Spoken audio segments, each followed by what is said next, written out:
I put $150 a month in the stock market, like you told me to, in back in 2017. Didn't hardly think about it. He does other things now. I think he does stock options and all that. He makes income from that. And literally, this man was financially free. So what I'm saying to you is that it's not hard.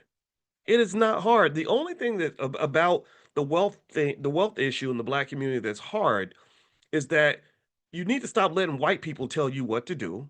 You need to stop letting dumb Negroes tell you what to do. You need to stop letting ignorant celebrities tell you what to do. And sometimes some of y'all need to stop letting your own damn family tell you what to do. Because we pass down generational curses to our children. When you raise a baby and you teach them that the only way they can succeed in life is to go to a big white university and go $200,000 in debt, and then go work for white people and hope that they pay them enough to get out of the debt where they become a corporate sharecropper. And and then they're confused. They get to be 28 years old, they have no financial security.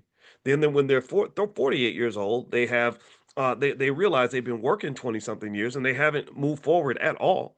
And then they get to retirement and they're stuck when it comes to retirement. They don't have enough money to retire. This is the pattern. This is very common. This happens consistently and it's happening to millions of people. It ain't just happening to black people. It just happens to you worse because you have less to work with. It's happening to everybody. So the Boyce plan is slightly different. The Boyce plan says, number one, if you have a baby, you start buying stock for that baby before they're born. The minute the baby's conceived, when you conceive the idea of having a child, that is when that child is born, in my opinion. That's when you start early as possible. Even if you don't even know if you're going to have kids and you're 20 years old, you start investing now for your kids. I told our 14-year-old, I said, there are things I can do for you now that are the result of things I did when I was 19 years old.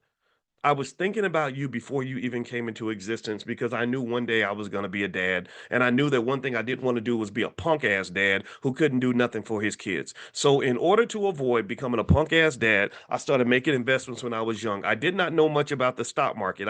Or at the very least, I studied it, but it was theoretical. It wasn't part of my culture. So, I didn't invest heavily, but I did invest in education. So literally, I do things at 54 that are the result of investments I made when I was 19. So what I'm saying is, and the reason this is important is because investing is easy if you have a big runway. Wealth is easy if you give yourself time to prepare. Financial security is not hard to obtain if you give yourself time to get ready.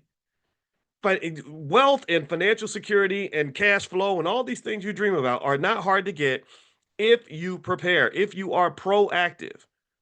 They are hard to obtain if you are reactive. Do you understand? Let me know if give me a yes if you understand the difference between being proactive and being reactive.